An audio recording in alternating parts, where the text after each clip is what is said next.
planet. Man Hour Nation, rise up.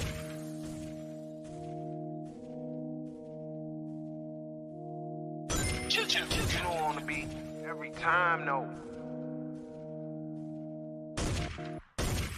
I would like to personally welcome you to Man Hour After Dark. Say that then. Why I bring you the host, Mike, Buck, and Cone. You know what's coming to the stage. More talk than what you about to hear right here. I second that. Go.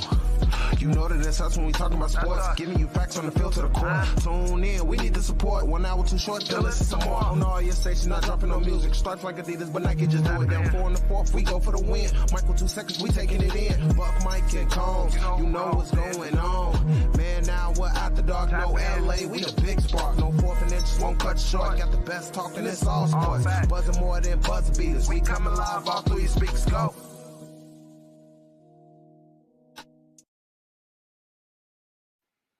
And what is going on, Man Hour Nation? It's your boy, BC, Beastie Brandon Combs, coming to you live on this Monday. Guys, if you guys have not heard yet, we are now on Roku TV, Monday through Friday. That is on the Northeast Streaming Sports Network. We debuted today. It was good stuff out there. A lot of interaction. A lot of people reaching out, letting us know that they were watching. A lot of people seeing us on the Roku TV.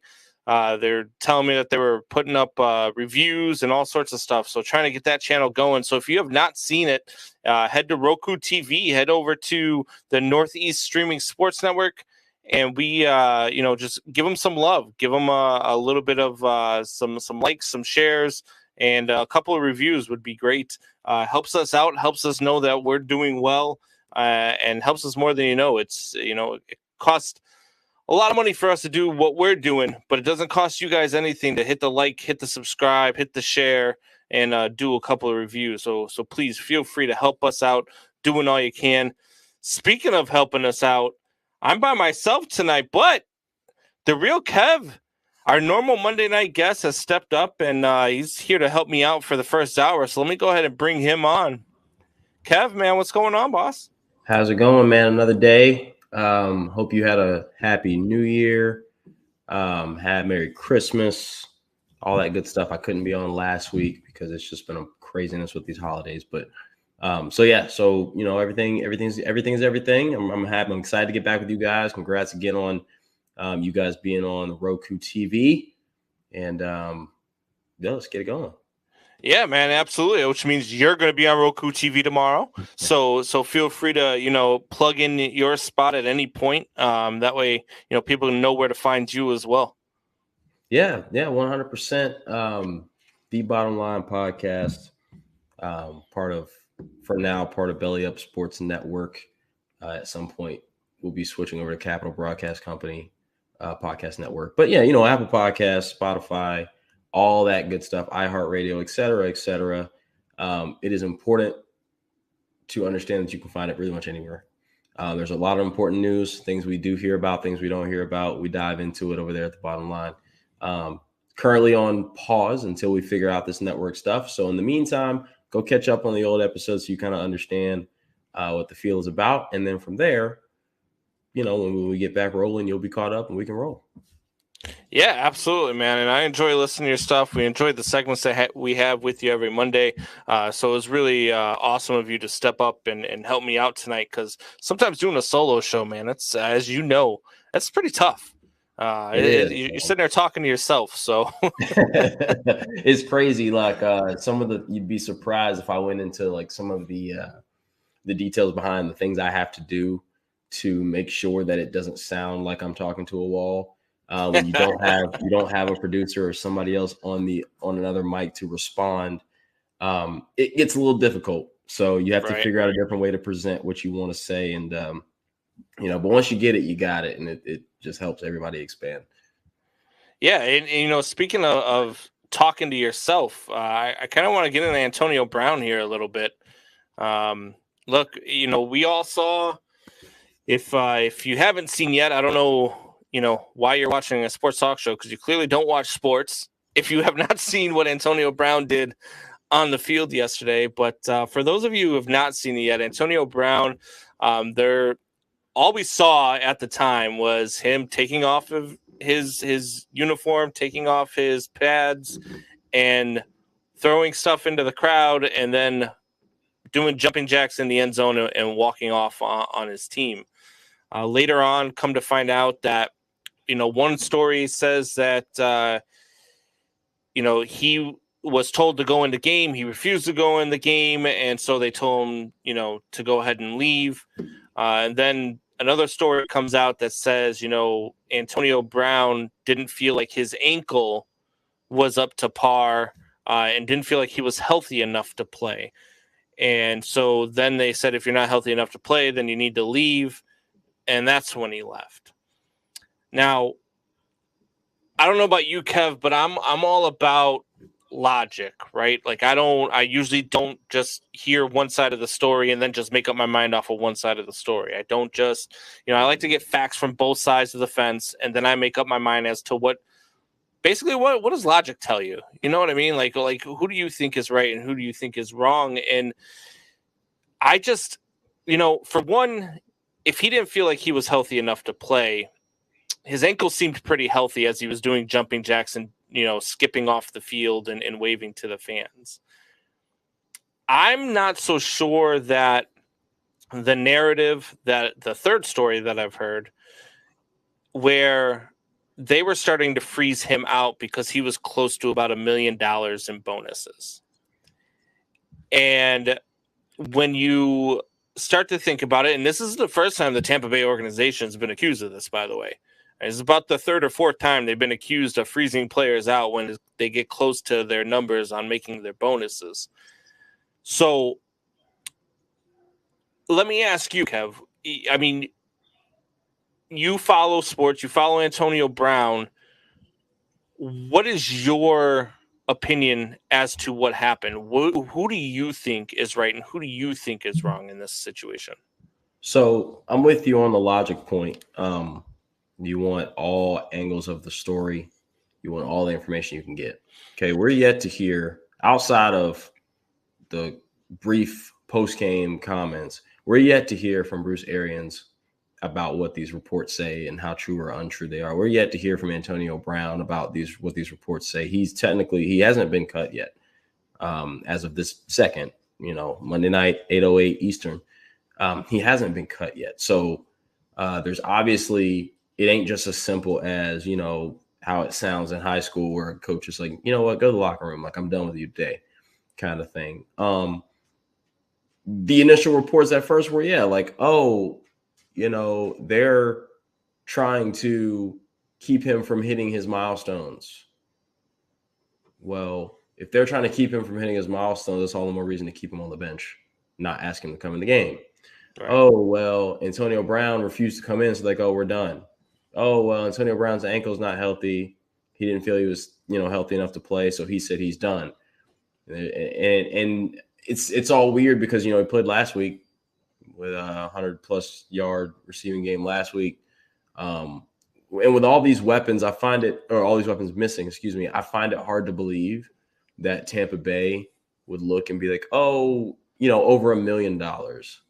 Right, like these are organizations that pay these players all this money. Like, what is $1 million? Like, are we really trying to pinch pennies over $1 million? And when I say that, I understand people watching like, yeah, it's a lot of money. I feel it's a lot of money too. But for this, what we're talking about here, $1 million.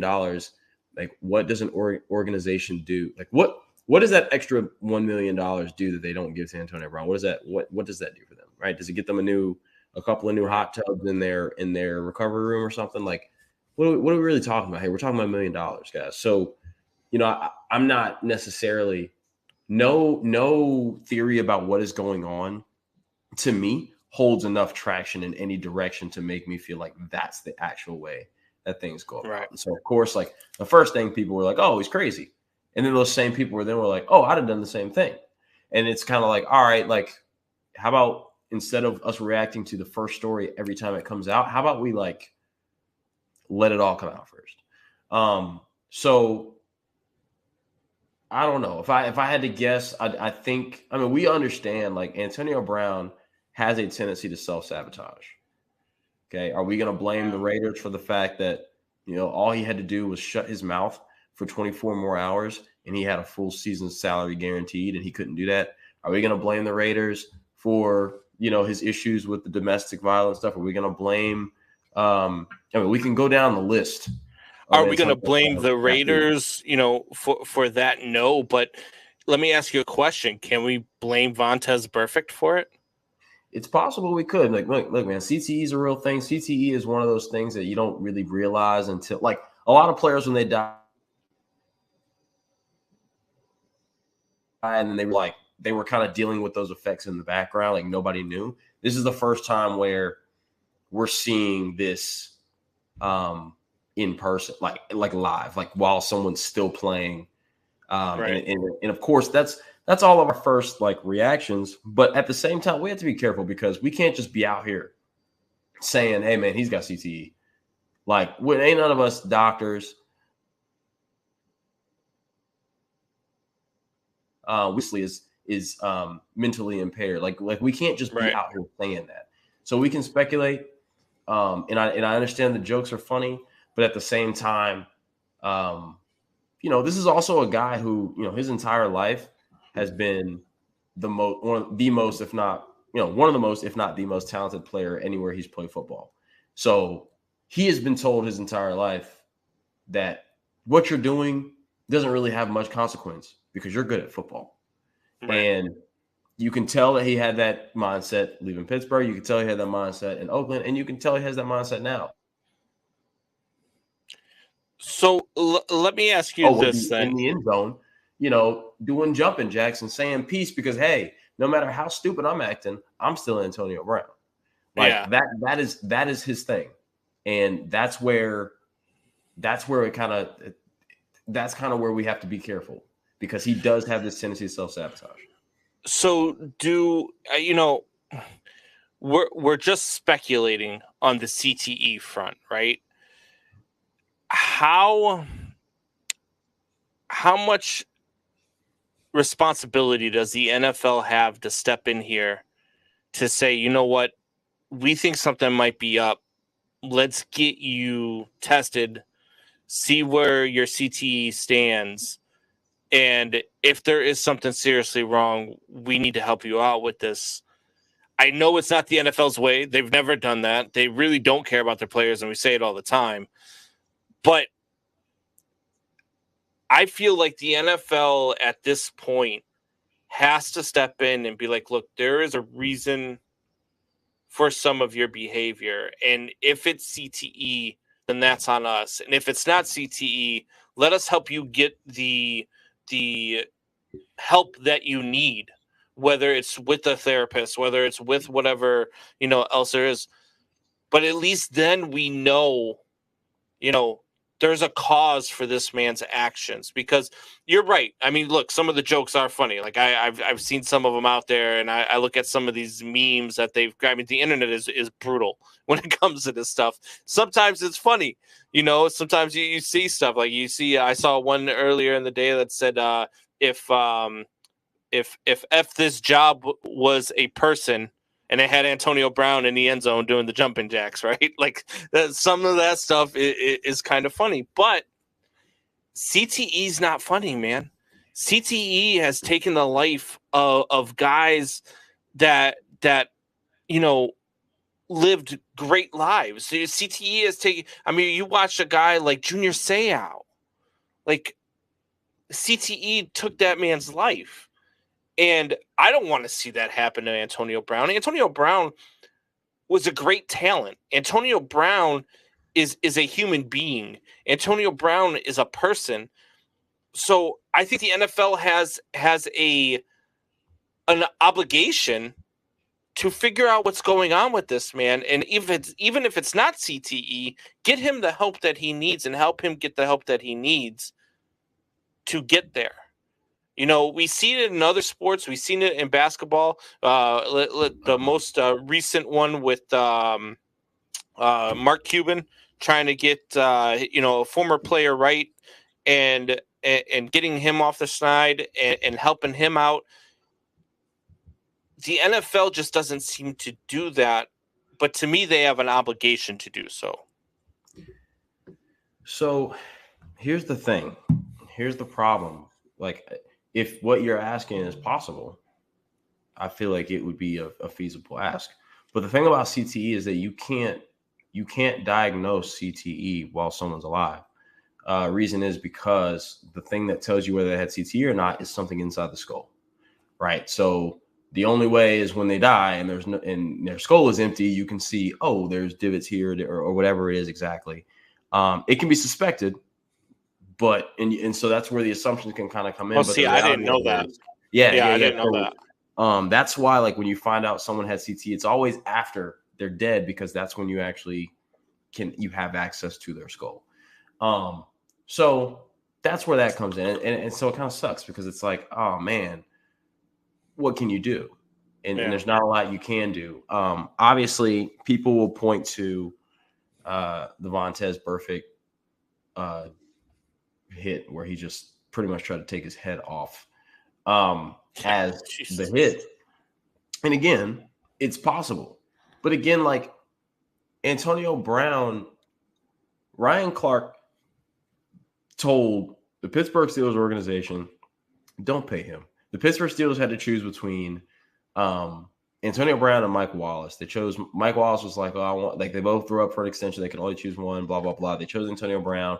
And Ryan Clark said it was a mistake because this type of stuff, the type of way Antonio Brown was acting behind the scenes that we didn't see is the way that he's acting now. When he got to Oakland was so desperate for a wide receiver that they could do whatever with and throw the deep ball to, and John Gruden had plays drawn up for and all this stuff that they were willing to let him do whatever. And again, that's how you get to that point. Yeah. Once he got out of Pittsburgh and he was like, oh, I can do what I want now. Like, all of a sudden, all this stuff came out. And again, we can say all we want about, oh, it's CTE this, CTE that, but like, it very well could just be that this is just kind of his entitled nature on top of his childish nature, all mixed together. And I mean, Kyrie Irvin is Aaron Rodgers is a bit out there. None of us are hollering that he's got CTE. Well, and it's not like he wasn't it's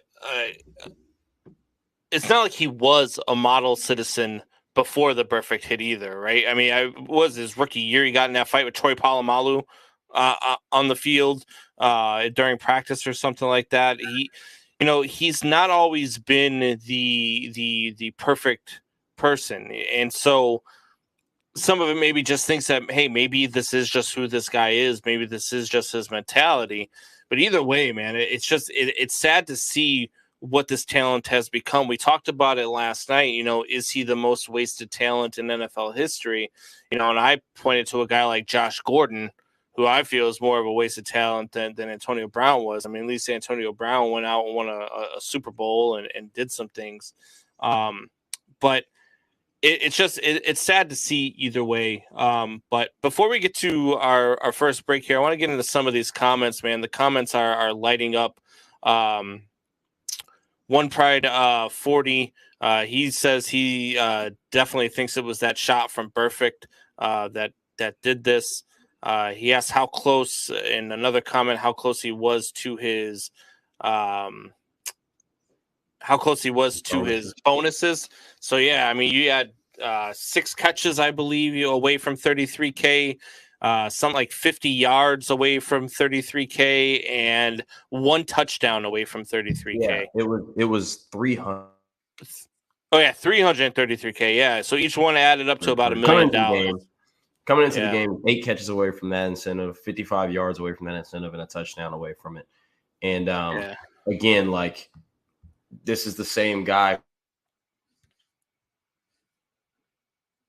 who come, midnight of opening day, and he had his full salary guaranteed for the year and couldn't keep his mouth shut for 24 more hours after all the nonsense he had even been through previously leading up during the offseason with the feet.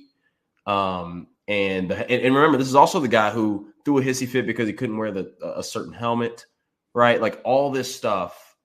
And that was in Oakland, which is, I guess, now Vegas. Again, this is a guy who tends to self-sabotage. Like, I don't think that it is much different than that. The other thing people got to remember about CTE is one hit doesn't give you. Times have been hit in the head, but if this was, like Anquan Bolden, remember he got lit up in the end zone against somebody one time when he was playing for the Cardinals, and he was down and he had to like get his whole face surgically repaired, But that was the only real hit that he ever took. And, no one was hollering about him having CTE. Like it's right. I wouldn't it seems like the easy thing to say, the popular thing to say right now. Oh, CTE is a real thing. Oh, blah, blah, blah. But like, it could just be like, this is a childish man. Again, he's been given pretty much anything he's ever wanted due to the fact that he's better at football than most people.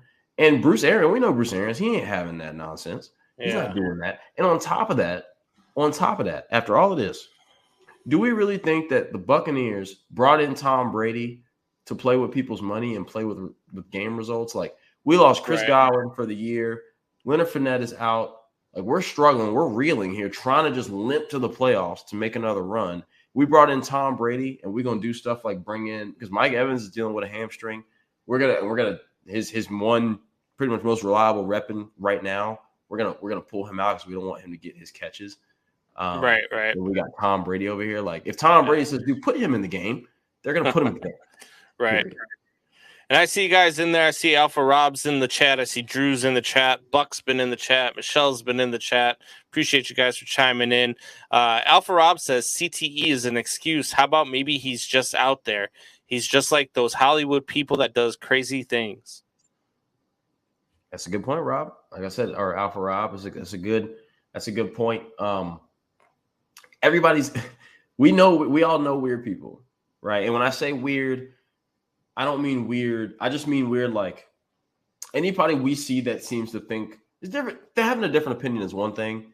Having a way out there opinion is where we start calling weird. So when I say weird, I use that term loosely, but I don't mean it derogatorily or anything of that nature.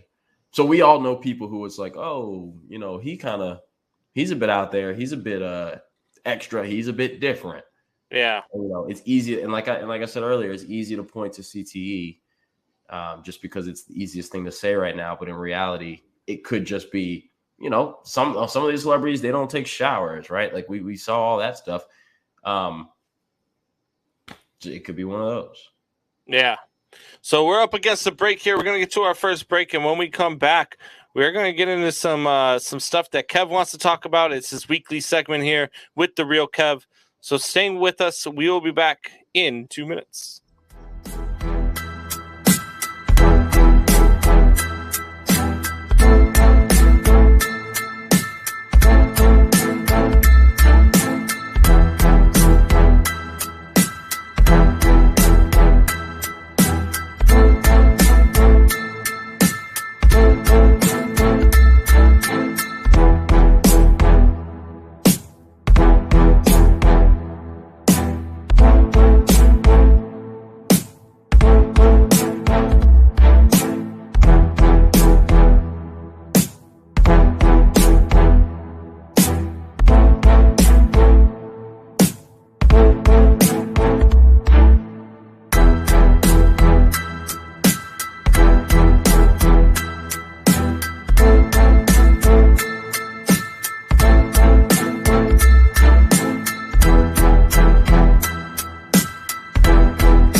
And we are back.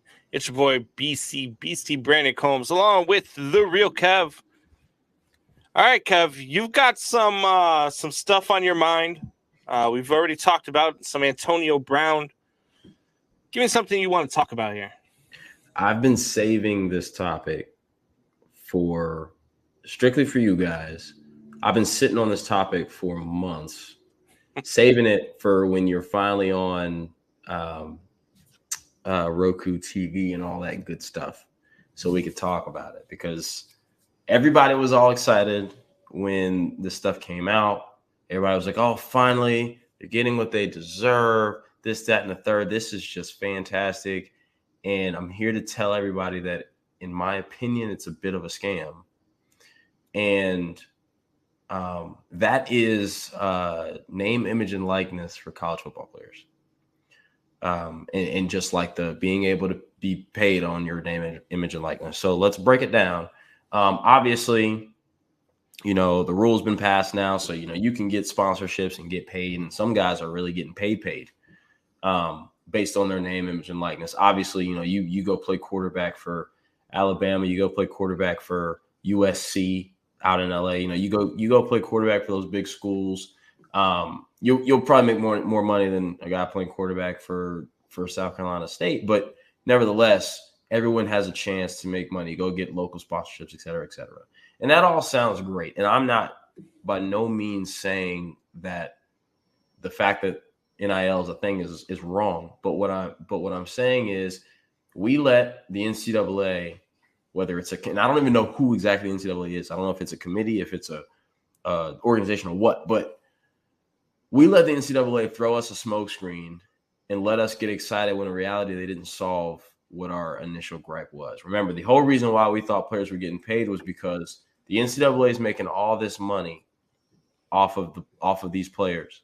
These players are the product, right? Yeah, there's ads and there's things like that, so on and so forth. But the players are the product.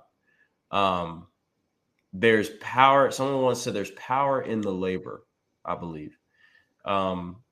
And there's some truth to that. There's some fiction to that as well. But nevertheless, we were upset because the NCAA makes all this money off of these players and doesn't give any of it back. Right? Mm-hmm. Well, now the NCAA makes all this money off these players, and guess what?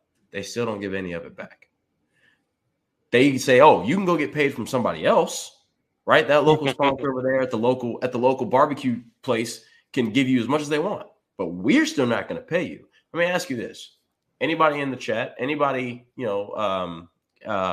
Mike, and you too, what if you worked for me and I said, "Oh, you do this, and what you do directly affects how successful my business is." Okay. The first thing off the top of my head I can think about is a salesman, right? You're selling stuff, so therefore the more you sell, the more money I make, and we need salesmen in order for this business to grow, right? Right. And I'd say, okay, great. You being a salesman, what this does for you for my business is I'm not going to pay you, but the opportunities that you doing a good job will present in the future, a la NFL, are going to be what's going to make this worth it. Okay. And let's just say that was the way it worked. Okay. And then everybody was like, yo, dude, like, mind you, while I'm over here taking it all, you would say, oh, well, that's not fair. You're profiting off of me. And then when I move on, there's going to be more me's to come along and you're going to keep profiting, but there's no guarantee that I actually move on to the next level and make millions, et cetera, et cetera. So you say, I want to get paid for this. And I say, all right, fine. Since you want to get paid, we're based in Chicago. So that go around, people before, I wouldn't let anybody like tip you. If you're a salesman, I wouldn't let anybody tip you. So now you can take tips. Now, if someone says, hey, I want to sponsor you with a car. I want to put you on the face. You're a prominent figure in Chicago. I want to put you on the face of our dealership for the next 3 years while you're here, blah, blah, blah. Go for it. Before I wouldn't let you do it. Now you can do it. But I still don't pay you. No money. I don't make any less money than I was making off of your back today that I did yesterday. The only difference is you're making money off of somebody else. And a lot of times, a local business that probably doesn't need to be putting that much money into a college athlete. That's where we're at. The reality of it is the NCAA, they're still snakes, man. They're still snakes, and they wouldn't do anything that doesn't actually benefit them more than it benefits whoever. Now we got the media, we got everybody out here to shut up because these players get paid, and we still actually don't have to. We still don't actually have to pay them.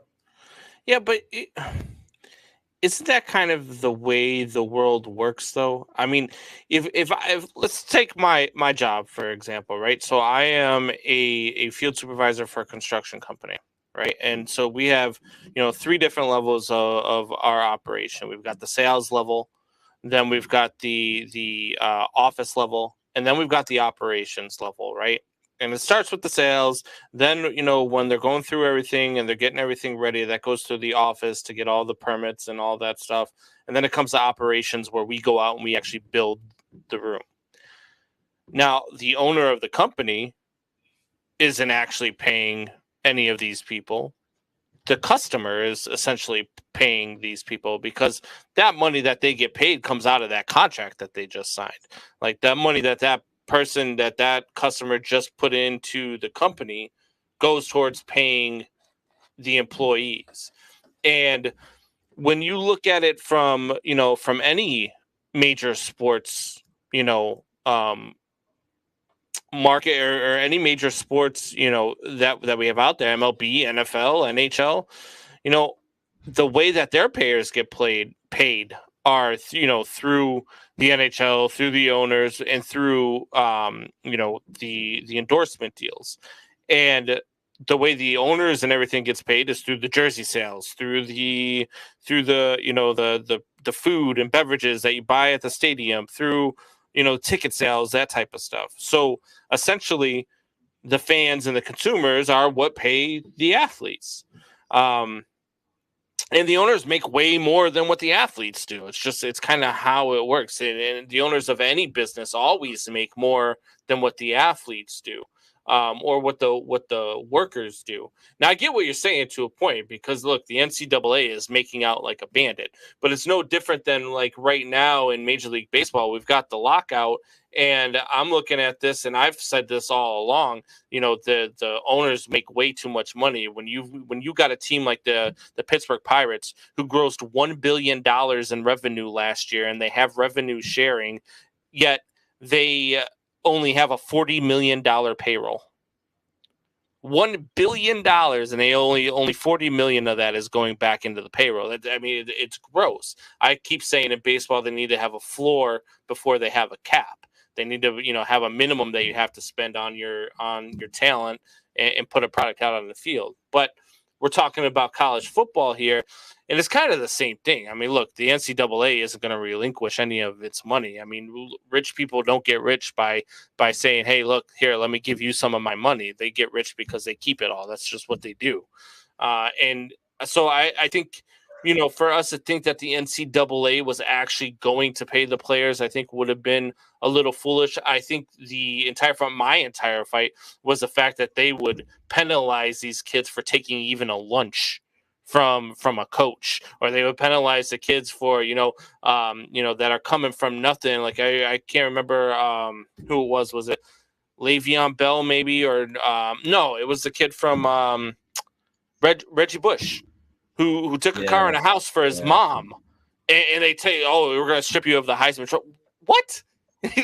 Like, stop! If somebody wants to give the man a car and give his mom a house, he earned that.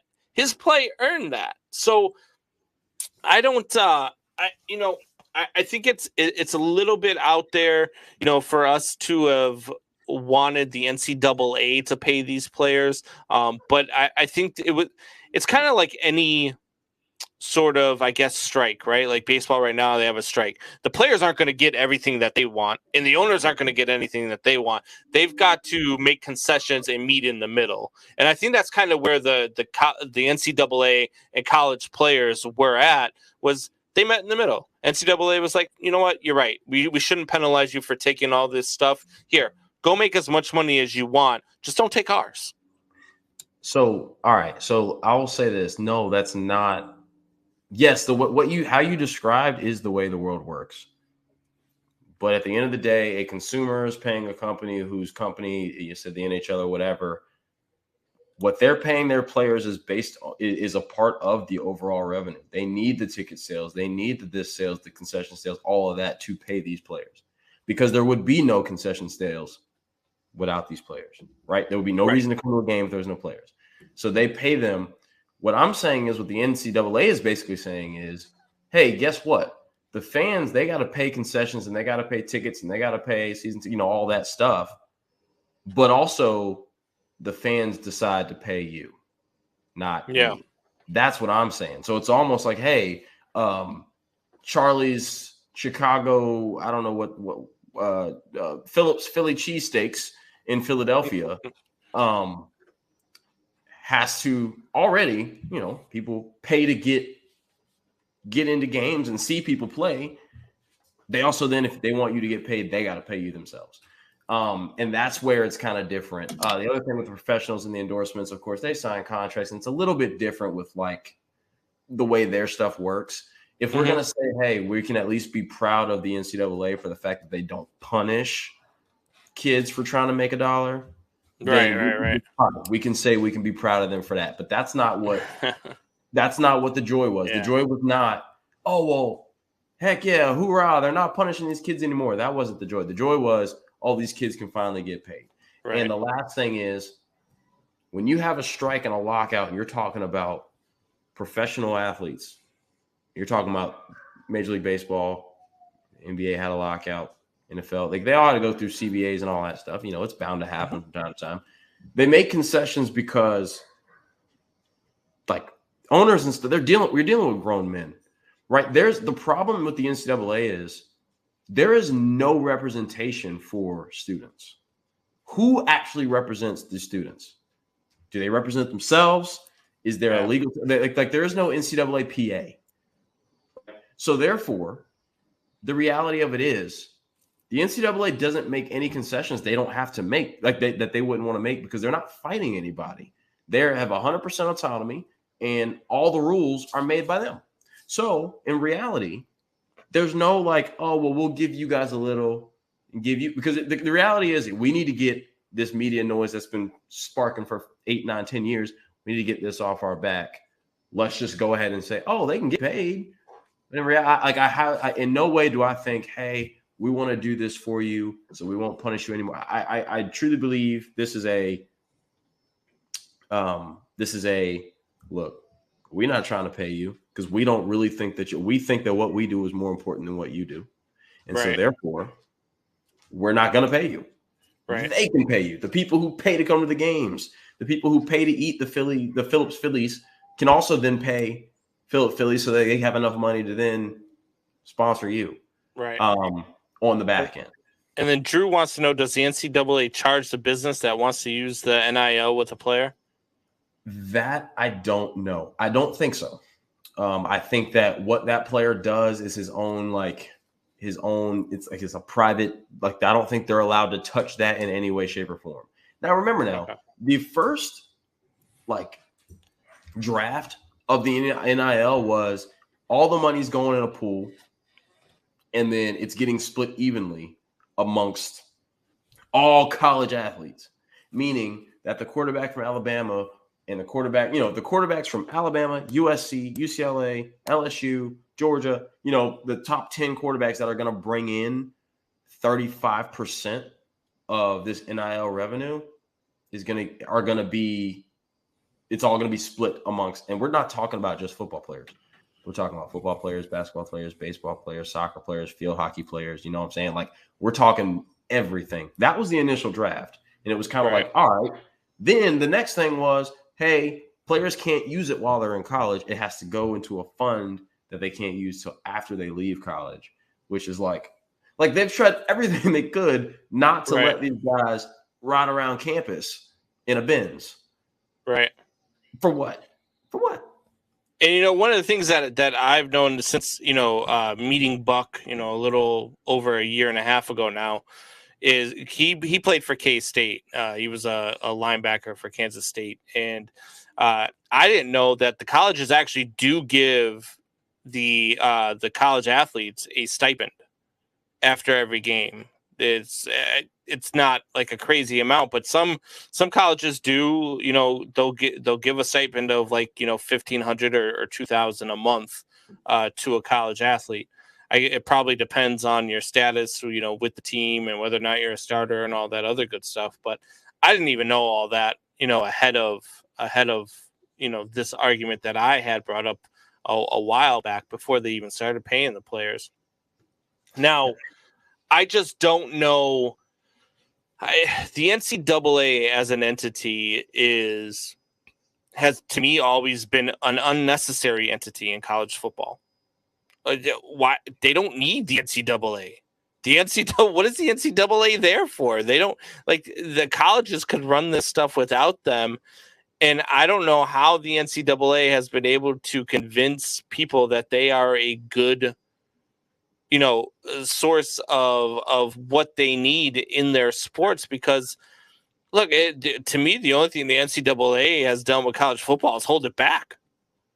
I mean, hold it back when you could have there's no reason why you can't have a 12-team playoff. There's no reason why you can't do the thing. And to say, oh, well, the kids, they've got to go to class and they've got tests to take. Stop it. There's no reason why you're telling me. So from, the NCAA basketball tournament, you're telling me those kids are in class for that month that tournament's going on? No, they're not. You know what I mean? You can't tell me that an extra 3 weeks of the college football season is going to stop these kids, make or break their academic in college, when we know, probably 35% of them aren't worried about their academics anyway because they're playing sports professionally when they get out of college. So I don't subscribe to that notion. I think the NCAA has been a sham all along. I don't want to undermine the NCAA's role in everything. Way back when I used to do when I worked for the YMCA, I used to organize summer camp tournaments and leagues. So you had at our branch, you had 8, 9, 10 different camps going on. This was a sports camp, this was this camp, this was that camp, whatever. And what I would do was I would come in and I'd say, okay, now we're going to organize a little league. We're going to play some games. We're going to have a tournament, blah, blah, blah. And I would do that by myself. Yeah, because that's 10 camps. 10 camps with maybe 10 players and 2 coaches each, right? You're talking about 300 plus schools. And the problem is the reason why the NCAA or some sort of committee, unit, entity, whatever is important is because every school has its own interests at heart. And there's no way for North Carolina to say, all right, Alabama, we're going to do this. We're going to be in the same league. We're going to go by my rules. And Alabama's going to say, well, no. We're going to go by our rules, right? The NCAA allows, and I don't know this 100%, but if it was built the way I would anticipate it being built, which honestly it probably wasn't, they'll say, hey, these are the rules set in place. These rules are not meant to gear towards one school or another. Whichever schools can abide, can operate in these rules, the best is going to have the most success. But if we put it up to the schools, I don't think they'll ever agree because no 2 schools has the same agenda. No 2 schools. And what you could do is like any other sport, you can get the athletic directors together. You could have a commissioner and you could get together and you could say, hey, these are the rules. The commissioner is there to enforce the rules. There's ways around the NCAA. I get what I mean. Yeah, look, without rules, there's just chaos, right? There's anarchy. And so there has to be some sort of rules and there has to be a way to follow them. I just think the NCAA has found a way to sort of kind of run a Ponzi scheme almost on these players for so damn long because they're making all this money and for what? For what? I mean, who cashes the checks? When they get paid from ESPN, when they get paid, who is the one holding this? All right, yeah, this is going to this account. Who is running this? That's who I want to know. Who's the man behind the curtain? Because whoever it is has done a hell of a job keeping themselves out the spotlight. Nobody has any idea who that is. You might know who the commissioner is, but the commissioner just gets paid by the NCAA. Who is the one paying them? Because they got everything. Everything. They have done it. And that's where it's yo, dude, like he's the one that's like, yeah, I'm not paying these players. I already got to give out this to the schools. And if you make the college football playoff, your whole conference gets like a whatever the check is and blah, blah, blah. I already got to pay out all these schools. I ain't paying out these kids too many players. You know what? I almost think that sometimes, especially with the SEC bias that there is, I almost seem like there is a kind of, how there's boosters for schools, right? So boosters will give schools money so that schools can give out scholarships and all this stuff. I almost feel like the schools are sort of the boosters for the NCAA, right? Like Alabama's like, hey, look, here's $50 million. Make sure we make the college football playoff every year. Oh, we lost an unranked team this year. All right, we'll only drop it from 1 to 5. So that's wait. We might have to have Georgia play Alabama again in the semifinals. No. Let's switch this up. Alabama's going to jump Michigan, and Georgia's not going to fall below Cincinnati. And what we'll do here is we'll just make them play against each other because they'll probably win both of those games and they'll play it. I was rooting so bad for Cincinnati and Michigan to both win their games, to have Cincinnati, Michigan in the championship game, just so that the NCAA, like I guarantee you, if that had happened, both teams would have come down with a rapid case of COVID, and both teams would have had to forfeit, so they would have just played Alabama and Georgia anyway. Yeah, you're a little bit more of a skeptic than I am when it comes to that stuff. I do want to get to Drew asked another good question regarding the business references. Yeah, I see that. But if the business reference the teams in their ad, does the NCAA have the right to charge them because they don't have permission to use the team in their ads? I saw that earlier too, and that's a really good question because I would assume that they do. So the thing people have to remember is, even though the NCAA is an entity in which all the schools kind of fall under, each school itself is a private entity as well. Right. A school is a business, just like an NFL team is a business, and it is a business. So therefore, for instance, if I work for Combs Construction, or let's put it this way, if I work for Combs Drywall, and Combs Drywall is basically, think of the schools as vendors for NCAA, right? So right. Overall, there's a huge construction company that uses each individual vendor to get this whole thing built, to get this house built, right? Well, if I work for one particular, if I'm a vendor and I say, hey, well, this guy who works for me, I'm going to, promote him. I don't have to then go pay the overall big construction company. I don't have to pay them for that. I'm only just paying. So like Alabama doesn't have to, nobody, the schools don't have to, I'm sorry, Phillips Philly cheesesteaks doesn't have to pay Alabama and pay the NCAA to use Alabama's quarterback. I think they just pay the quarterback. Now they may have to get a charge from Alabama because, hey, like in order for Bryce Young to be on your thing, you're obviously going to have to promote that he's an Alabama quarterback. So maybe they have to pay Alabama, but I don't think they have to pay the NCAA. And again, I don't know, but from my 2 semesters, 1 year of business in college, this is all I can give you. And that's that it's a good question because maybe because you see ads out there all the time. Hell, I see a billboard all the time driving to work where it's Chris Bryant and he's doing an ad. And he's got, what most people know is he was playing for the Cubs. He's got a pinstripe jersey on, but the Cubs logo isn't on it. And he's just got a plain blue hat. So maybe they didn't have to pay the Cubs because they didn't use their logo, but they used their player, and everybody in Chicago knows who the hell he plays for. So Same thing with like the NCAA football game. They use all the teams' logos. They use their colors. They use their this, that, and the third. I don't know if they had to pay the schools or pay the NCAA. I think they had to pay both because there was like NCAA symbolism in it, like, NCAA football, like, that kind of thing. But had it just been, like for who was it? Greasy. Who was it that made his own football? I mean, it wasn't good as far as a game, but it definitely was like college football. Oh God, can I remember it for the life of me? His own video game? Yes. Yeah, that was Greasy. It was Greasy. Yeah, he didn't have to pay the NCAA because he didn't call it NCAA football. Yeah. He only had like 10 schools. So in that case, we pay the schools. We don't pay the NCAA. And it was It terrible. could very well be a loophole that they're either setting up or that might already be set up. Again, we might be completely missing something that someone from legal might be able to look at us and be like, nope, actually, but that's why I'll never forget. I played an old Nintendo game back in the 90s. It was called Bases Loaded. And each team was the team that you would expect them to be, except one letter was changed out in their names. And every player, their first initial in their first name was their first initial in their last name. So they just switched them around. So like Andre Dawson was Dodre Nawson. And it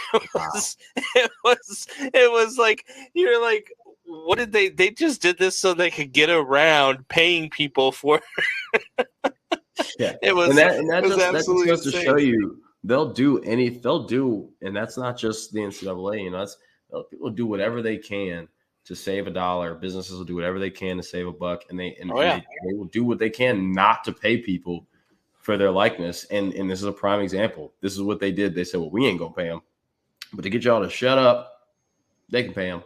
And everybody fell for it, and it's just unfortunate to see. I mean, but what are you gonna do? I mean, I hope I don't get like hunt down by whoever sheds the light on this. But yeah, I mean, it's just one of those things that it's unfortunate. I mean, it's fortunate. Is it progress? Is a step in the right direction? Maybe, but it is still something as opposed to what it was before, which was nothing. Did you have another subject you wanted to touch on? I mean, Joe Burrow's that dude. Yeah, Joe. Yeah, he is. Joe Burrow is that dude, and he's I picked him up. I'm in a dynasty fantasy football league, and I picked him up, and I think it's funny. Have you seen the two pictures that he took in the locker room? The first picture is him and two black Bengals players, and the next one is him and two white Bengals players, and how his like pose and demeanor and everything is completely different. No, if you haven't seen it, definitely go look at it on Twitter. It's just funny. It's not something that I'm like thinking too deep into. It's just hilarious. So definitely guys check that out. But yeah, man, that was it. I think what we should do is we should really try to see if we can find someone who knows a lot about the legalities of this NCAA stuff to like talk with us about this, because as we talked about it, I got more interesting, and as Drew asked great questions, I got more interested in the answers to those questions. And so I think that like that is a challenge that we should take on, especially if we're gonna do the draft, unless you're not going, because you know how that is. Yeah, no, I'm going. I don't care what the wife says. I'll sleep on the couch for a month if I have to. I'm going to Vegas. I hear that. So yeah, so that's all I really had. I don't know when your next break is scheduled, but we got a minute here. I just want to go through the comments real quick. We had one Pride 40 wanted to know if we thought that Chubb was going to have a good night on the ground tonight. I always think Nick Chubb's going to have a good night on the ground.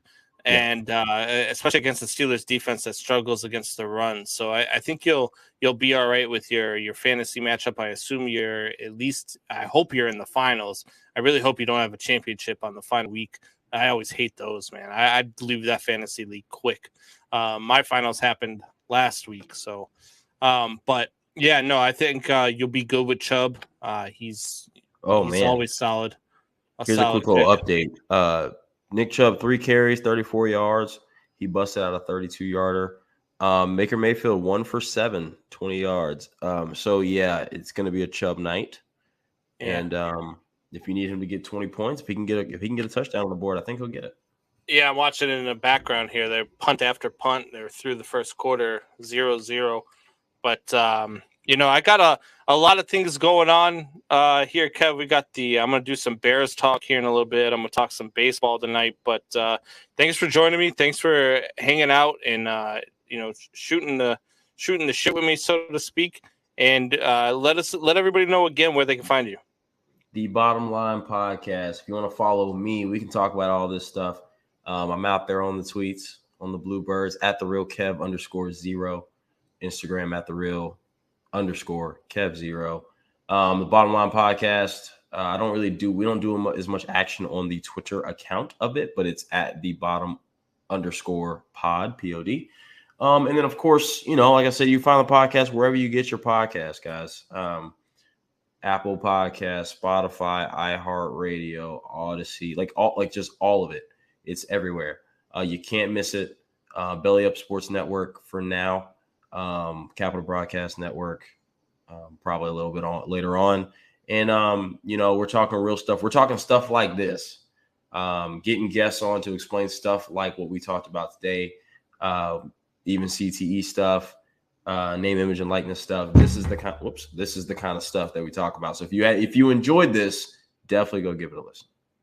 Well, I enjoyed it, Kev. It was always good to have you on. We always have good conversation when you're on, man. I appreciate it. We're going to see you next week. Absolutely. See you next week.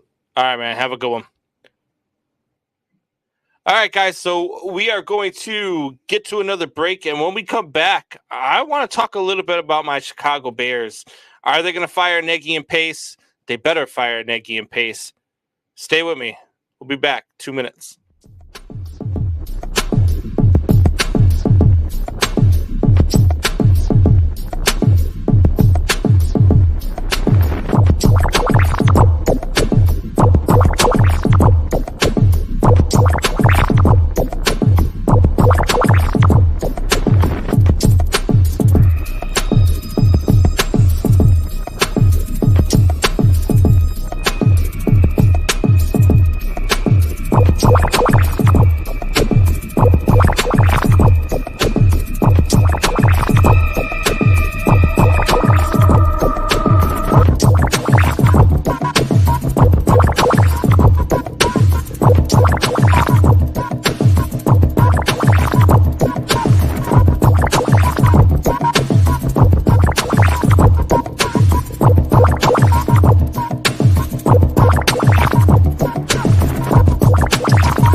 What is going on? I am back. It's your boy BC, Beastie Brandon Combs, coming to you live on the Man Hour here on YouTube.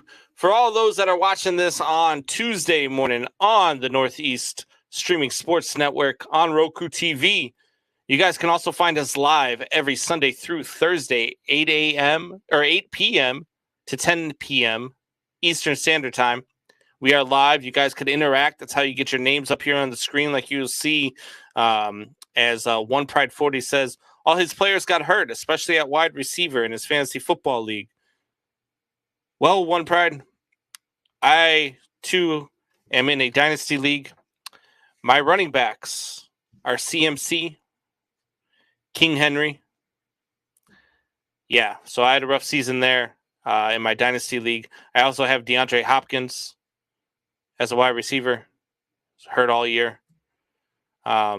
Had a couple really good weeks at the beginning of the year that helped me out, helped me at least get on the playoffs. But it was a rough one. It was a rough go. I had, I have Cooper Kupp, I have Matt Stafford.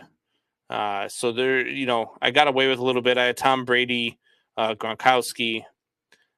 So those are some of the guys on my team. I don't know all of them right now, but that's what I had. Dealt with a lot of injuries and then a lot of COVID at the end of the year, which really killed my my fantasy season. So, but at any rate, I see that One Pride 40 also said keep Nagy. Listen, One Pride 40, I know you're a Detroit Lions fan, and you just want to see Bears fans suffer, which I don't know why, because I don't want to see Detroit Lions fans suffer. I think you guys deserve a winning product. I think it's horrible what you guys have been through. But are the Bears going to fire Nagy and Pace? And I would say yes. I would say they absolutely are going to fire Nagy and Pace. One of the reasons why I think they're going to be firing both of them is they're not really evaluating young talent. You watched the game this past week. You had Tevin Jenkins, who only played 7 snaps, not evaluating him. You've got Justin Fields, and instead of playing Justin Fields and letting him play like you would let any other player play hurt, you're playing Andy Dalton, and you're trying to decide between him and Nick Foles. Like, why? First of all, why is Nick Foles even on the damn team? That's one reason why you should fire Ryan Pace. Second of all, you're playing against a guy who is named, God, I'm going to forget his name now. The quarterback from whatever the hell his name is, Long Neck is what I call him. And the guy throws for negative 10 yards. He had negative 10 yards passing yesterday. And that's the guy that you paid $18 million to a couple seasons ago. Another reason why I think they're going to fire both of them is because all year long, Bears ownership has said that they're a collaboration. They're a collaboration. Nagy and Pace are a collaboration. They've been together. They go together. So if you're going to fire one, you're going to fire both, in my opinion. You can't just say, "Oh, they're a collaboration," and then be like, "Nah, never mind. No, they're not. No, they're not. We're gonna keep one, but fire the other." And that's another reason to fire Ryan Pace, right? He's missed on 2 coaches. He's brought in 2 of his guys, 2 of his coaches, and whiffed on both of them. And if you don't think he whiffed on Nagy, you're watching something different than what I'm watching. If you think Nagy was anything more than the wrong choice, anything more than a guy who rested on the laurels of the fact that he had 1 year with a quarterback who was a rookie, who nobody saw coming, that was probably going to end up being a Hall of Famer right off the bat. And Matt Nagy came to Chicago and he robbed Chicago blind. He took their money, did no good, and ran away with it. That's what Matt Nagy did. He's a quarterback whisperer. That's what they said. He's going to come in. He's going to be able to develop a quarterback. Well, he proved you wrong with Mitch Trubisky. He proved you wrong so far this year with Justin Fields. His inability, complete inability to be able to develop a young quarterback has been astounding. I mean, just astounding. I mean, look, don't get me wrong. Mitch Trubisky was just not that guy, and Ryan Pace got fleeced on Mitch Trubisky, and that's another reason to fire Ryan Pace, right? You completely missed on that quarterback pick, and you gave up a lot to go and get him. For what reason, I don't know, because you only had to move up one spot. He certainly would have been available at 3. You idiot. But you missed on him. And Matt Nagy, even though you missed on him, Matt Nagy should have been able to do more with him than what he did. But Matt Nagy doesn't have the ability to adjust to his quarterback. He doesn't have the ability to say, you know what, this is my playbook, but these are my quarterback strengths. He doesn't go to his quarterback strengths. He wants his quarterback to adjust to his playbook. And that's not how you do things in the NFL. That's not how things are done at all. Not really at any level, to be honest with you. How do you develop a player and expect him to work to your strengths and you not work to his? It's terrible. It's terrible. And, another reason that why you're looking at firing Matt Nagy is none of his players are held accountable for what they do. There's no accountability in this organization. It's ridiculous. It's ridiculous. And there's talk about them bringing in a players, players community, right? So they're going to have former players come in and, like Olin Kreutz and, Brian Urlacher and all these guys, that Lance Briggs, and they're going to have say in the organization and how it's run. Well, all of these guys have spent time criticizing what Ryan Pace does. So the talk about Ryan Pace maybe staying on and becoming president of football operations, there's no way you're going to bring in Olin Kreutz and Lance Briggs and Brian Urlacher, who've been criticizing the hell out of Ryan Pace for his decisions, and say, hey, guys, guess what? Come on, you're coming into the organization. You're going to have a say. By the way, Ryan Pace is your boss. It doesn't make any sense in the world. You're not going to do that. How are you going to sell that to the fan base, keeping Ryan Pace or Matt Nagy? You can't sell that to the fan base. Who's going to buy that? Other than fans of other teams, like One Pride 40 here. Who's going to buy the fact that you're trying to keep Pace or Nagy or both? You're not going to buy it. Nobody is going to buy that. Nobody is going to say, hey, you know what? Yeah, you're right. Ryan Pace, he missed on Mitch Trubisky. He missed on two coaches. Another thing that he does, he's drafted okay for the most part, other than at the quarterback position. Roquan Smith was a great choice. Roquan Smith has 157 tackles this season. Brian Urlacher at his peak, his best season, had 152. And there's still a game to go. So Roquan Smith is having a great season. Ryan Pace has actually drafted somewhat well.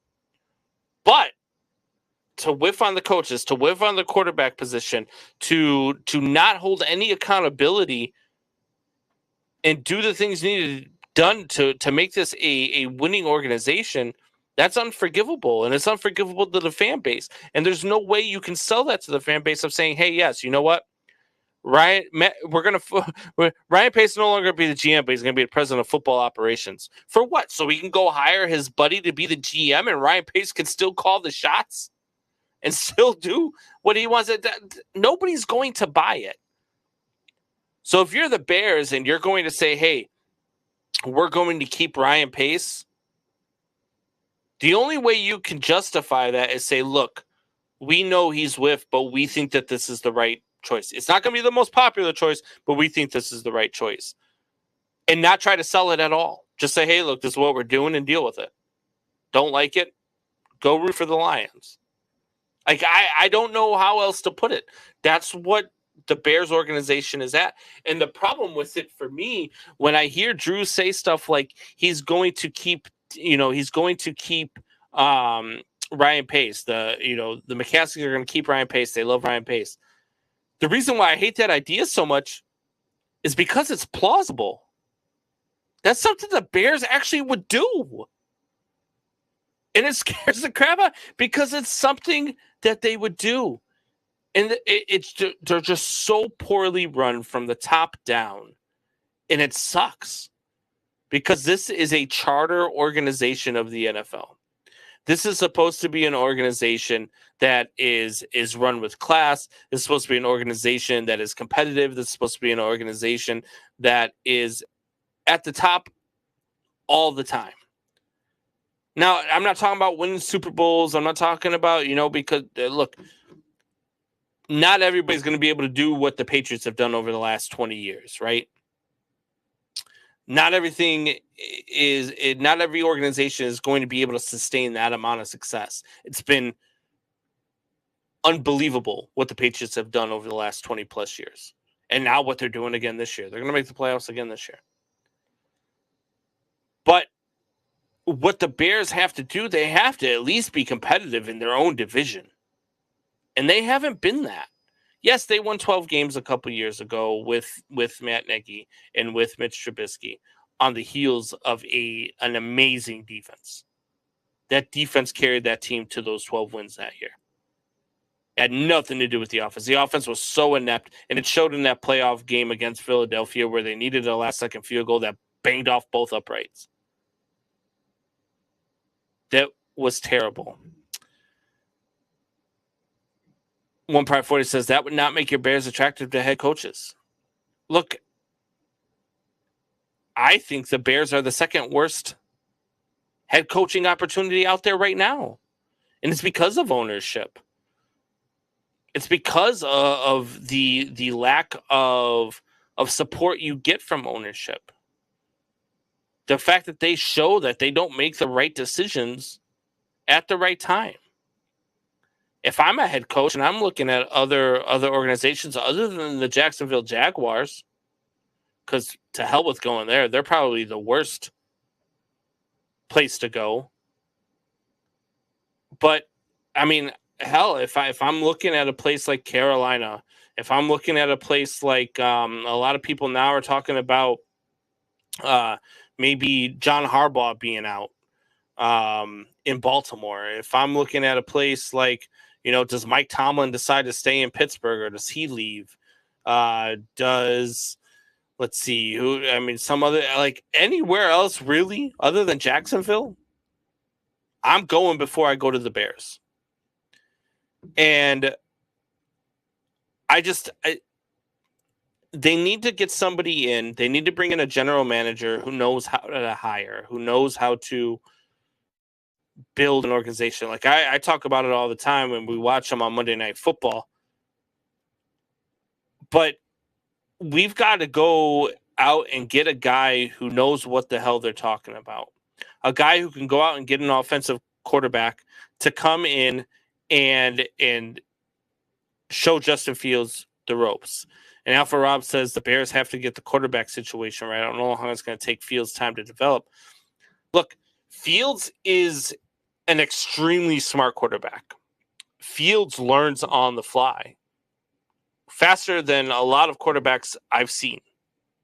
And I've seen a lot of poor quarterback play. I'm a Bears fan. Our best quarterback of all time is Jay Cutler. So I've seen a lot of bad quarterback play as a Bears fan. But you can develop Justin Fields really easily as long as you're willing to adjust to Justin Fields' strengths. Bring in a guy like Eric Bieniemy from Kansas City who knows how to adjust, who knows how to make adjustments, who knows how to, when the chips are down like he's shown this year in Kansas City. Look, they didn't look so great in the first 6 weeks of the season, right?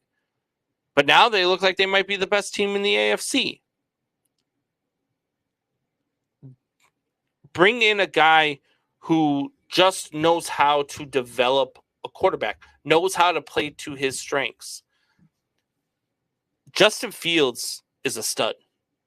Justin Fields is a bona fide stud. Buck, I see you out there, man. Look, you're not even on the show tonight, and you're pissing me off. Andy Dalton is not a top 15 quarterback. He's just not. You can say it till you're blue in the face, just like you said that the Lions were going to win 11 games this season. You're out of your mind. Andy Dalton is not a top 15 quarterback. Look, the Bears need to part ways with Ryan Pace. They need to part ways with Matt Nagy for all of the reasons that I just talked about. It scares me when they go out and they win a game 29-3 against the terrible New York Giants. It scares me that ownership's going to look at this and be like, well, they're moving in the right direction. Maybe we should give them another shot. because that's what the Bears would freaking do. And it drives me absolutely bonkers as a Bears fan to watch something like this in this franchise, in this city, to show what they can do, to have to sit there and sit through this. The McCaskies, look, they're not going to sell. Should they sell? Sure. Yeah. Everybody in Chicago would love to see them sell. But they're not going to. They're not going anywhere. All we can do as Bears fans is hope and pray that they find the right GM.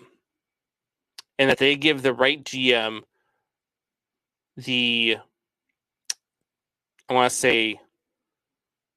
space to go and do what he needs to do to make this a winning organization again. Finally get tired of losing. Look, being a Chicago guy, I sat through how many years of the Chicago Blackhawks under Bill Wirtz. Just horrendous. Horrendous owner. Wouldn't televise home games because he felt like if you wanted to see your team, you had to go to the stadium and pay him to see your team. Wouldn't televise home games. Wouldn't pay for high-priced players. Wouldn't bring in, high-priced talent. Wouldn't do any of that stuff. And the Blackhawks didn't win under him. And then he passed away. And as much as I hate to say it, and as much as I don't want the bad karma, him dying was the best thing that ever happened to the Blackhawks because then Rocky Wirtz took over. And Rocky Wirtz went out and got Jonathan Taves and Patrick Kane, and the rest is history. Won 3 Stanley Cups in the last, 11 years. And had a dynasty. Well, when they were struggling to score goals, went out and got Marian Hossa. Sometimes ownership, you're not going to win under ownership because they won't allow you to. I just hope that at some point the McCaskies get tired of losing, get tired of hearing people like me and other people in the media talking about how much they suck and how bad it is to be a Bears fan. It's terrible. It really is, because this organization should be so much better than what it is. And the owners of the organization are what's holding it down.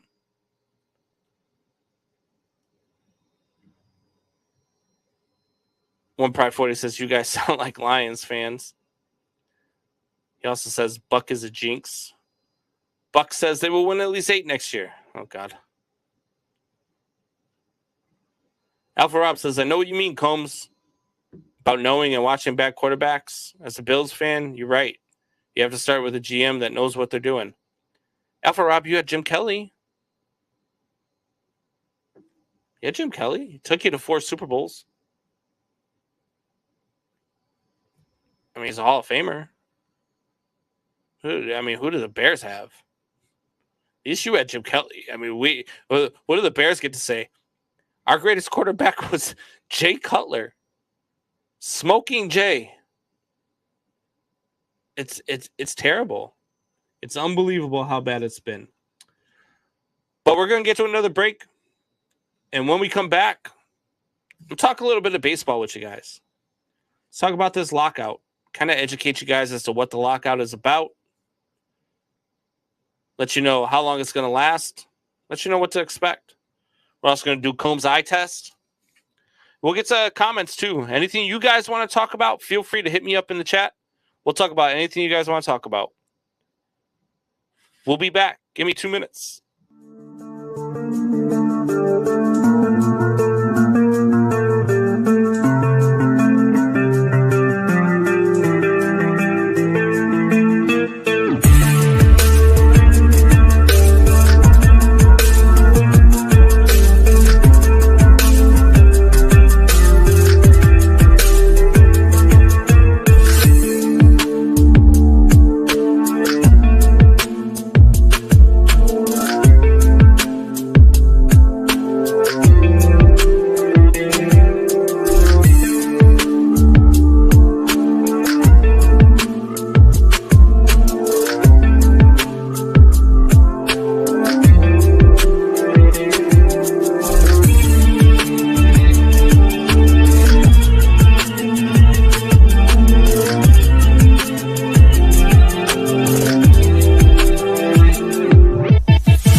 are back.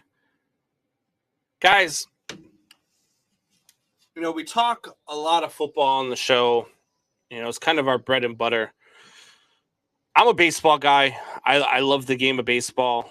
One of the things that's really been kind of bugging me has been the lockout, right? Because I haven't been able to watch MLB Network, watch the hot stove. There were no winter meetings, no crazy signings, trying to figure out who's going where. And I started talking about it, and people were like, well, what exactly is the lockout all about? And so, just so you guys know, the biggest part of the lockout right now is economics, right? Players feel with emergence of analytics within front offices that fewer and fewer second and third tier players are getting paid when they finally become free agents, because they have to wait 6 years to become a free agent. By that time, most of these guys who are getting in the league when they're 24 are already 30. And because of the analytics, they're not getting paid like they would have in their prime. So players want to be paid earlier, to have a new collective bargaining system or some sort of higher paid contracts for rookies. I'm kind of with that. Look, a lot of people talk about, oh, they get paid too much, or they're this or they're that. I think that MLB needs to have a salary floor. I think MLB needs to force teams to be competitive. Force a team like the Pittsburgh Pirates, who only have a $40 million payroll but grossed over $1 billion last year, to spend some of their money and put a product on the field that's worth watching. And a lot of that goes into this. Now, some of the things that the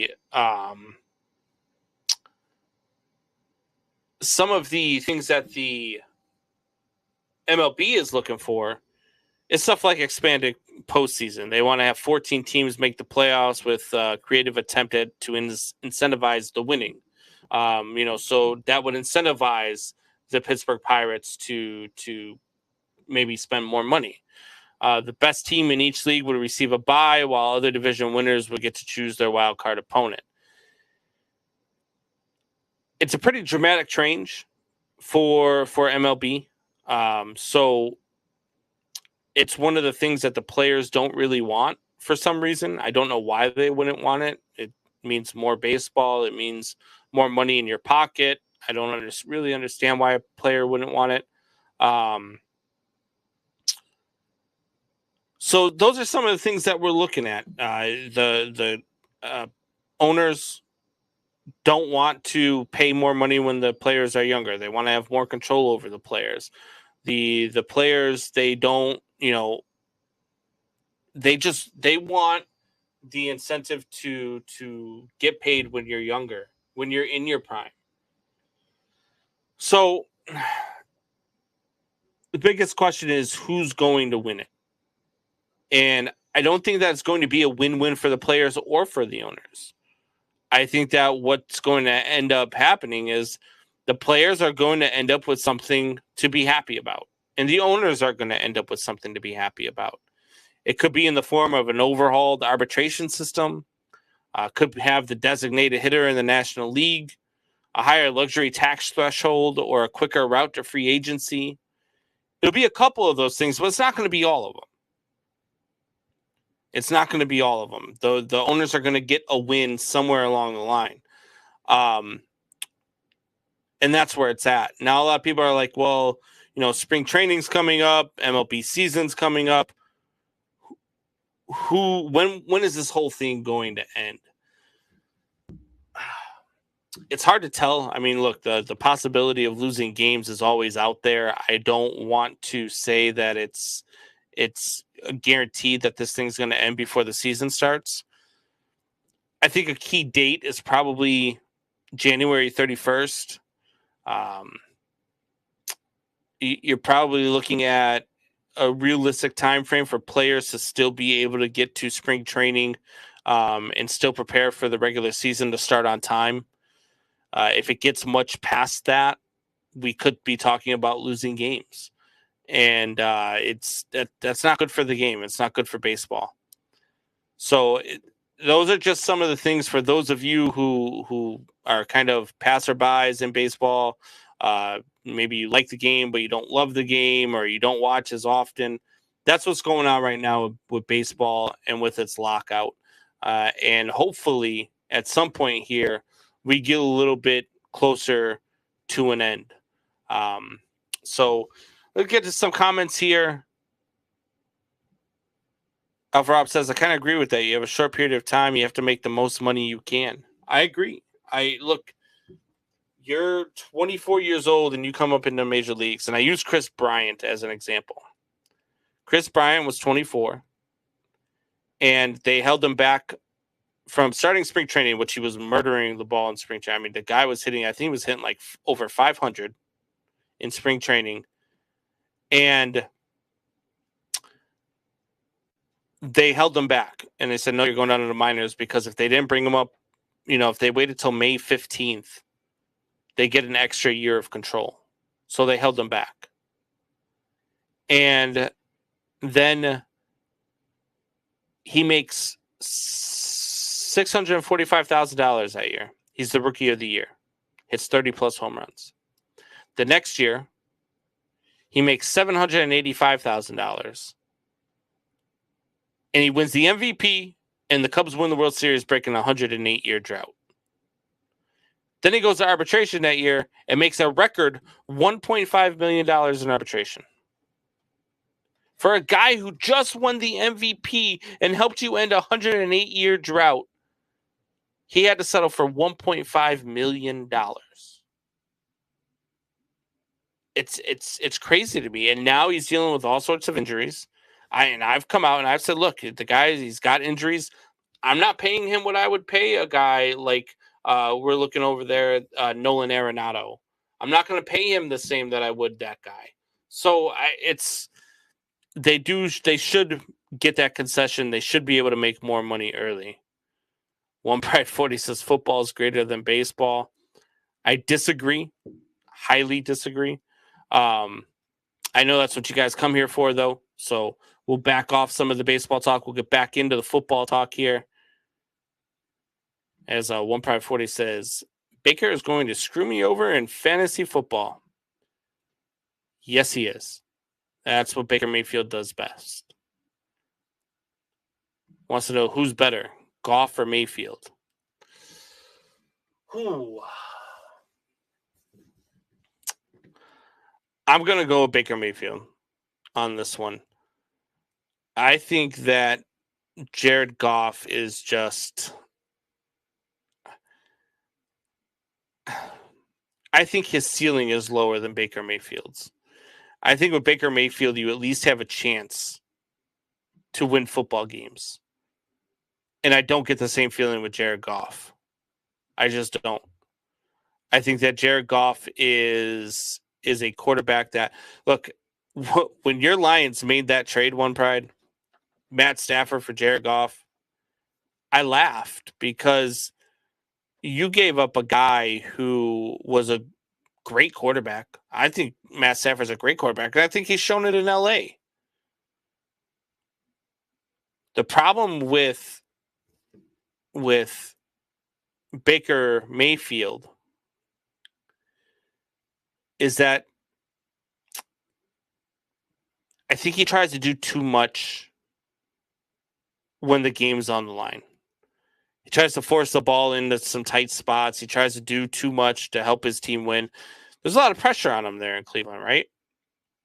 Because this is a Cleveland Browns fan base that is just starving for a winning team. And every year, people are picking them to win the Super Bowl. I don't know why nobody's learned yet. But every year, they pick somebody up in free agency. They're like, that's going to be what puts them over the edge. And every year, they're the same 7-9, 7-10, 8-10, 8-9, whatever you want to, however many games they're playing now. They're the same team every year. When you look at a guy like Joe Burrows and what he's doing Joe Burrow, I always put an S on the end of his name. You look at a guy like Joe Burrow and what he's doing in Cincinnati. That's what Cleveland fans expected out of Baker Mayfield. And Cincinnati's going to be good for a long time. Cincinnati is going to be good for a very long time. And what Joe Burrow is doing there is what they thought Baker Mayfield should be doing in Cleveland. And they're right. He should be doing that in Cleveland. He's got enough weapons. He should be doing that in Cleveland. But if you're asking me if you put Jared Goff on the Lions, which he is on the Lions, or you put Baker Mayfield on this year's Lions, I think that the Lions with Baker Mayfield are actually probably a 7 or 8 win team.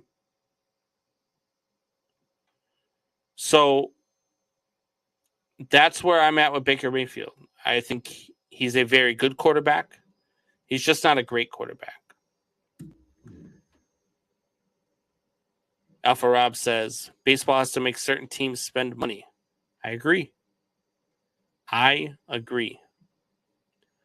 Drew says, Baker Mayfield panics and forces it. He does that a lot. Absolutely 110%. 2 firsts and a third. Yeah. And Jared Goff. I mean, the Rams have a chance to win the Super Bowl this year with the quarterback that you traded. They didn't have that same opportunity with Jared Goff. I know they went to a Super Bowl a couple years ago with him, but they weren't going to win that Super Bowl. Jared Goff isn't that guy. It looks like there won't be a lot of head coaching vacancies like there was last year. I think there's going to be a few more than you would think. Would you be surprised, 1/40, if John Harbaugh gets let go? After some of the decisions that he's made over there in Baltimore over the last couple of weeks? Going for 2-point conversions instead of trying to take it to overtime? Being a guy who, while yes, it does take a lot of guts to make that call to go for 2 instead of forcing overtime, when you lose, it looks like a horrible call. Now, granted, if you win, we're probably praising you for it. Wow, that's a really gutsy call and it pays off. Not all of us would. I would probably be more realistic. Like, man, I still don't know how he makes that call. But it didn't pay off, though. And that's what costs you a head coaching job. The fact that you lost the division after starting out 8-3, and you lost the division to the Cincinnati Bengals, that's going to be a hard pill to swallow. And that's going to be hard for John Harbaugh to overcome. So I would not be surprised if the Baltimore Ravens job opens up. Another job I wouldn't be surprised to see open up would be Seattle. I think the Seahawks might be searching for a new head coach. You got the Bears, you got Seattle, you got Baltimore. Let's see, who else could be on the hot seat? How about Denver? Denver's another one that could possibly open up. You know, they went out and got Teddy Bridgewater, supposedly got their guy. And they haven't been great. They've been underachieving this year. There's a lot of high hopes for them in Denver. They haven't panned out. What about Cleveland? Could Cleveland's job be opening up? So I think there might be a few more jobs opening up than what you think. I really do. You know, Alpha Rob says Denver. I agree. I just must say I think Vic Fangio could be on his way out in Denver. You know, depending on what goes on in Tampa Bay, I know he's only 1 year removed from a Super Bowl. But if they lose in the first or second round, with all the stuff that's gone on in the locker room, with the Antonio Brown debacle, could Bruce Arians be on his way out? It's not out of the realm of possibility. Tom Brady doesn't seem to get along with him. What about the Pittsburgh Steelers? What if Mike, not that they're going to fire him, because I don't think they'd ever fire Mike Tomlin. But what if Mike Tomlin decides he doesn't want to come back? What if Mike Tomlin wants to pursue other opportunities? You know, if they find a way to end up losing this game, they'll secure their first losing season. Oh, no, I guess next week they could go 8-1 and technically not have a losing season. But if they find a way to lose this game, up 10-0 to the Browns heading into halftime here, that he could be a guy who's just like, you know what, I want to see what I can do. He's a guy I'd welcome in Chicago. I'd love to see a guy like Mike Tomlin. One prize says Joe Judge is safe. I mean, he went out on a limb last night in the press conference for the organization. That might have saved his job there. I don't know that Joe Judge is the answer, but you know what else you can do? You're gonna. You see, there might not be a whole lot of vacancies. Let's start talking about where we think some coaches might go. A surprise that a lot of people might not see coming. We talked about him a little bit last night, about Jason Garrett to Jacksonville. Mr. Clappy himself, a guy who any owner knows he'll do what the owner says. That's all he did when he was in Dallas. Why not Jason Garrett in Jacksonville? See what he can do to develop a team, a very young team, a pretty talented team too. I think they missed at quarterback. I think they have a bust in quarterback. But maybe him to Jacksonville. I like Eric Bieniemy to Chicago. I've been saying that for a long time. Drew says, I don't know any team that wouldn't hire Tom. I agree.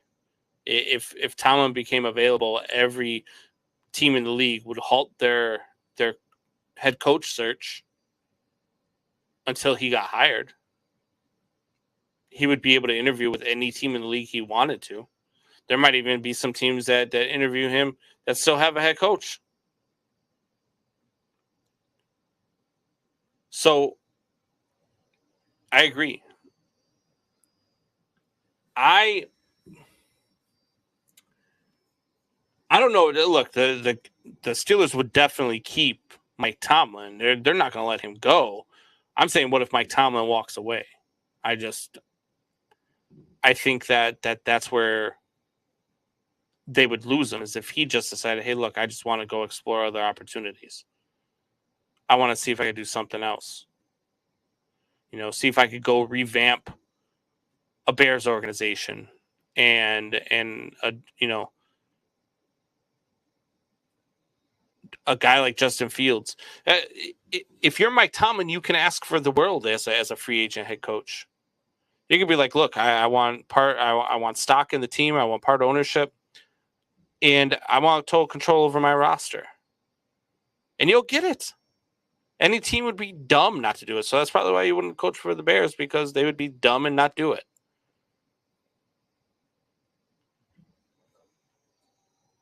Alpha Rob says, speaking of bust, how about Tua?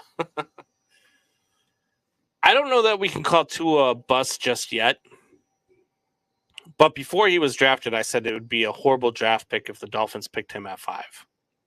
And then the Dolphins picked him at 5. And it hasn't been so great. Now, they did go on a run. They have been playing better football as of late. And that was in big part to Tua's play. So he's starting to get better. He's starting to develop. He's learning some things. But I don't necessarily call Tua a bust just yet. But like I said, and I said this before the draft this year, I said Trevor Lawrence to me is closer to Ryan Leaf than he is Tom Brady. And people laughed at me. So I don't know what you're looking at. I don't know what you're seeing. And what did he do in his rookie year? He went out and put up Ryan Leaf type numbers. Actually, I think he exceeded Ryan Leaf's numbers in a bad way. So I don't know that Tua is a bust. I 110% believe that Trevor Lawrence is a bust. I didn't think his game was going to translate well into the NFL. I think he was a college quarterback. And there's a lot of guys in the league that are like that, though. A lot of guys in the league that are college quarterbacks, and it doesn't translate. And you very rare that you find the Patrick Mahomes of the world who are losing quarterbacks in college and then just take the NFL by storm. So Alpha Rob says he hasn't shown you anything that made you say, okay, something is there. Are you talking about Trevor Lawrence, Alpha Rob? I haven't seen anything from Trevor Lawrence that made me say that this year. Nothing. I don't believe in Trevor Lawrence. I've watched him play. He doesn't make the right reads. He doesn't like getting hit, and he gets hit a lot in Jacksonville.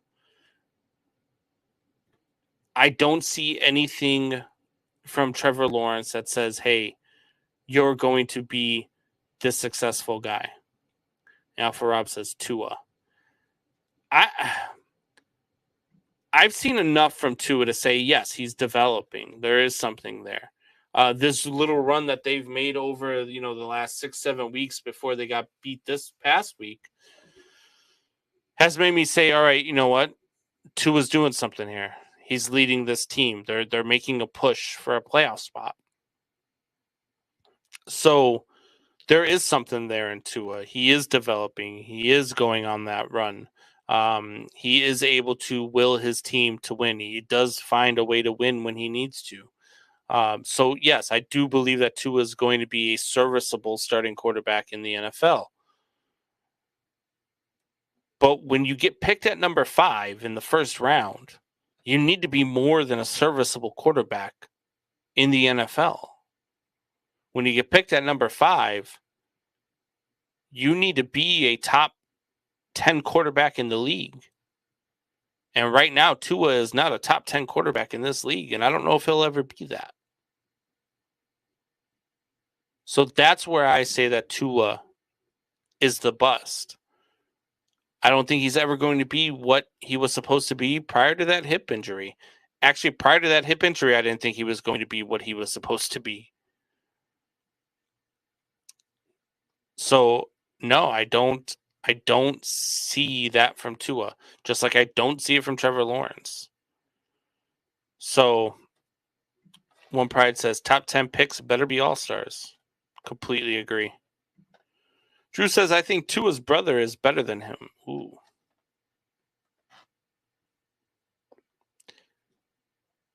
I don't think so. There have been cases where I've thought that the younger brother was better than the older brother, even though the older brother got all of the accolades and all of the attention. I remember Michael Vick was playing, and his brother was at Virginia Tech, and I thought his brother was a better quarterback. Granted, he was stupid and made a whole lot of mistakes, more than his brother even did, and never materialized in anything. But I thought Michael Vick's brother was going to be better than him. Some people can make the argument that Eli Manning is a better quarterback than Peyton Manning was. I mean, prior to going to Denver, Peyton Manning only had that one Super Bowl. That one Super Bowl in which the Bears kind of gifted it to him by deciding to play a zone defense in the second half. So there is an argument for Eli Manning to be better than Peyton Manning. But I don't know that you're going to get that with Tua and his brother. Alpha Rob says Tua looks small and thin with an average arm and speed. Yeah, he is small. Tua is small. That's been the knock on him since he was in college. It's the knock I had on him. I said he's too small to play in the NFL, and I know we have small quarterbacks that play in the NFL and play well. You look at Russell Wilson, you look at Kyler Murray, but Tua doesn't have those tangibles. Tua doesn't have the abilities of a Russell Wilson or a Kyler Murray. He's not fast enough, doesn't have a strong enough arm, and really doesn't have enough of a quarterback presence. So I agree. I agree with your assessment there, Alpha Rob.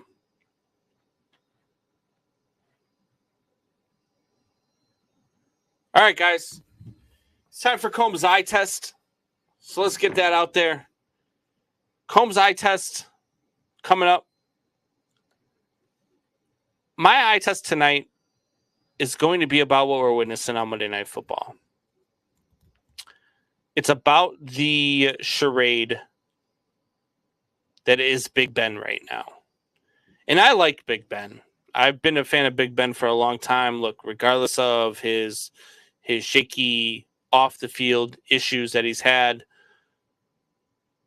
Big Ben as a quarterback has been fun to watch his entire career. He moves very well for a big guy, does all that stuff. But the guy refuses to come out and say that he's retiring. The guy refuses to come out and say that he's done and this is his last game in Pittsburgh, even though they're putting on this parade like this is his last game in Pittsburgh. Why not just come out and say it? Why not just come out and say, look, this is going to be my last game. I'm retiring at the end of the year. Thank you to the fans. I appreciate everything. Thank you to all my teammates. I love you guys. Blah, blah, blah, blah, blah. But instead, he's kind of leaving everything on tilt. Everything on tilt. And I don't understand why he just doesn't come out and say it. And why he doesn't come out and say it is because he wants the attention.